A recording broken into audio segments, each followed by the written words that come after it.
Kia ora, hello, I'm Philip Duncan. Thank you for joining us for our Tuesday weather update for October the 18th. There's a lot to talk about at the moment. We've got a significant rain event in Australia over the next few days unfolding and more coming next week. We're seeing life in the tropics coming next week with La Nina now basically peaking. And around the New Zealand area, a colder change coming through a little bit today, but even more so at the end of the week with a risk of frosts. And down in the Southern Ocean near Antarctica, the biggest storm on the planet at the moment. So there's a lot to cover. On the animated wind map, you can see that deep low in the South Australia area. Plenty of thunderstorms in there, and that system is moving slowly eastwards, where it's going to be blocked by high pressure in the Tasman Sea. And that same high pressure zone is the reason why New Zealand's getting this southerly change over the days ahead. It's south to southwest and sometimes westerly. And then the main southerly portion of it arrives on Friday, especially around the eastern side of the country. But let's kick off with this big storm down in the Southern Ocean. This was last night, 903 hectopascals at the centre, according to ECMWF. It showed other updates around 900 and some even in the 890s. So the official reading was still yet to work out, but very deep. And of course, there are Antarctic research stations along the side here, so they're dealing with a significant storm event south of Chile and Argentina. So that's just more of an interesting piece than anything else. Now let's take a look at the animated map. You can see that storm down here directly south of South America. Look at all the thunderstorms being generated by that low in Australia, and New Zealand, a couple of isolated ones at sea and a west to southwest flow for most places. So let's take a look at the forecast. Here we are for Wednesday. That big high in the Tasman is the controlling feature. It slows down the rain over here in parts of Australia. This rain event further north going into Queensland.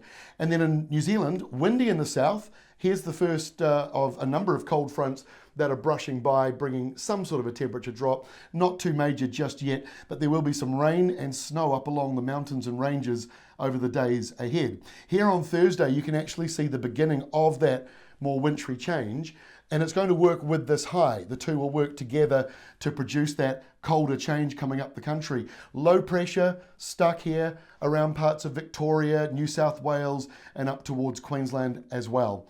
So here's the snow for the next couple of days in New Zealand. This has been updated. This covers Wednesday, Thursday. Most of the snow up in the mountains and light falls really making it down to the lower ranges. We're not seeing snow down to sea level or anything dramatic like that. And any snow that does fall in these areas here with the pale, that's just a few light flurries. It may not even settle. More likely it won't, because the ground temperatures are really going up at the moment. And over in Australia, here's the next 5-day rainfall map starting from today.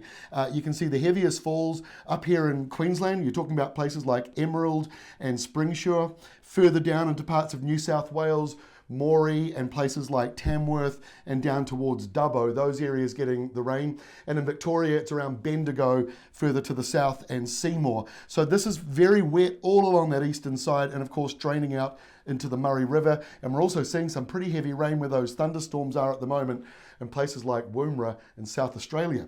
So here we are on Friday. Now comes in that proper cold southerly for New Zealand, mostly along the eastern side of both main islands. So the temperatures drop right back.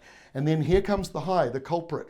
And that's going to bring in frosts. So frost alert, especially for the South Island, not only on Thursday night, Friday morning, but again Friday night and going into Saturday morning. Notice the rain starting to break apart here on Friday as well. So Saturday, long weekend in New Zealand, kicks off with high pressure rolling in, a couple of lingering showers in the east. Otherwise, most places are dry and settled after that cold start. Some frosts in the South Island in particular. Still got some wet weather hugging that eastern side of Australia, but not as much as it was.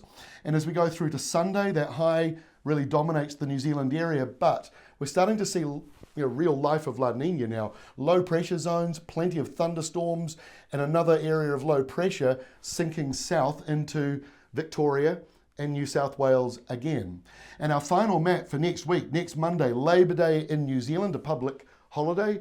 The weather is mostly settled. It's milder over here in some parts of the South Island, that's still a southerly coming in for other parts. So it may not be overly warm everywhere, but some pockets, maybe Canterbury might be seeing some higher temperatures. And you see that low pressure zone here in southeastern Australia. Well, there's the next one as well, plus another one up here in Vanuatu. So plenty to talk about as we head towards the end of this month.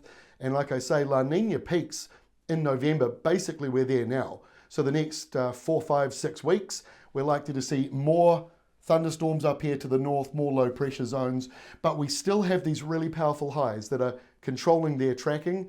And at the moment, it's Australia that's getting the bulk of that wet weather. That is all from me. We'll see you again on Wednesday with our next update. See you then.